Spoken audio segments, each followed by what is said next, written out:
আসসালামু আলাইকুম আরহামতুল্লাহি আবরাকাতু। প্রিয় বন্ধুরা, সকলে কেমন আছেন? আশা করি ভালো আছেন। দোয়া করি মহান রব্বুল আলামিন সকলকে ভালো রাখুন, সুস্থ রাখুন। প্রিয় বন্ধুরা, আজকে আপনাদের সামনে আর একটা গুরুত্বপূর্ণ বিষয় নিয়ে হাজির হইলাম। যে বিষয়টি আমরা যারা এই সমস্যায় পড়েছি তারা বুঝতে পারি যে কত একটা কঠিন সমস্যা, কত একটা মুসিবত। সেটা হচ্ছে স্বামী স্ত্রীর মধ্যে মিল মহাব্বত নাই।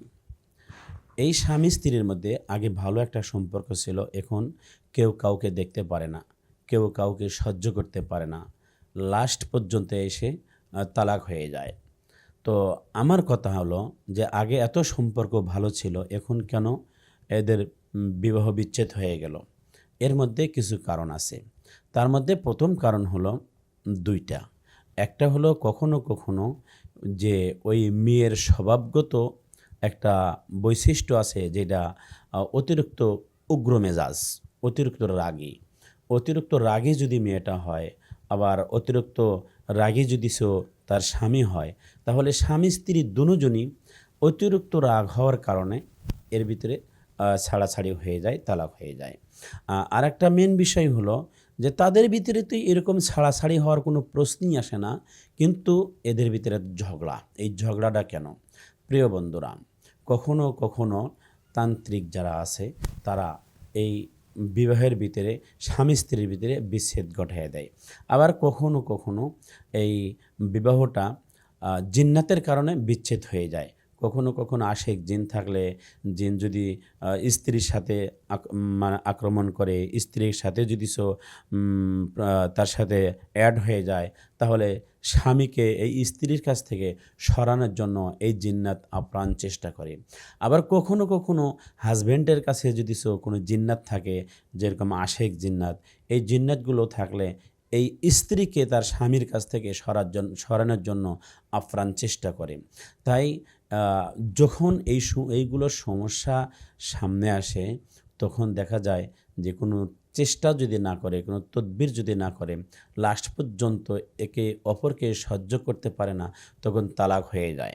এটা সাধারণ একটা জিনিস। এভাবে যদি কখনো হয়, তখন আপনারা কি করবেন? মাগরিবে এবং ফজরের নামাজের পর আয়াতুল কুরসি পাঠ করে নিজের শরীরকে বন্ধ করে রাখবেন। নিজের শরীরে দম দিবেন, হয়তোবা নিজের হাতের তালুতে, দুনো হাতের তালুতে দম নিয়ে মাথা থেকে শুরু করে পা পর্যন্ত পুরা শরীরটা মাসেহ করে দিবেন মাগরিবে এবং ফজরে।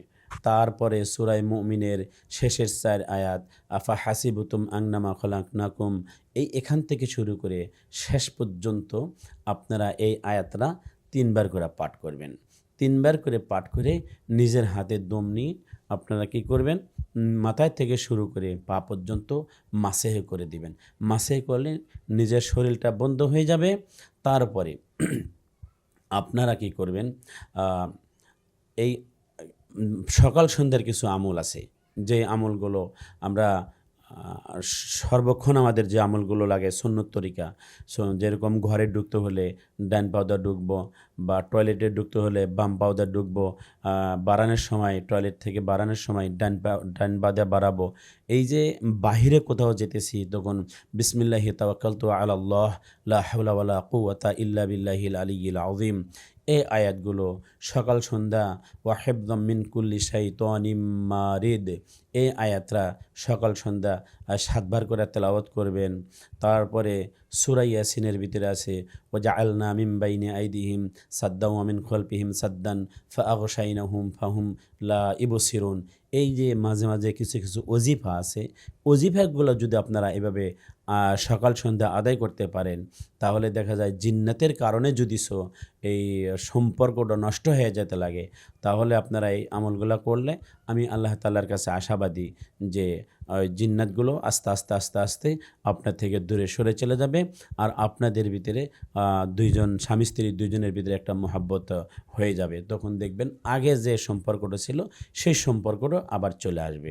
প্রিয় বন্ধুরা, তারপরেও যদি আপনাদের সমস্যার সমাধান না হয়, আমাদের সাথে যোগাযোগ করুন। আল্লাহ তাআলা তৌফিক দিলে আমরা দেখব, আমরা ট্রিটমেন্ট করব।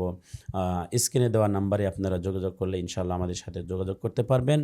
সম্মানিত বন্ধুগণ, আজকে এই পর্যন্তই। দেখা হবে আরেকদিন আরেকটা ভিডিওতে। আমি সকলের কাছে দোয়া চাই, আমিও দোয়া করি আল্লাহ তাআলা আপনাদেরকে ভালো রাখুন, সুস্থ রাখুন।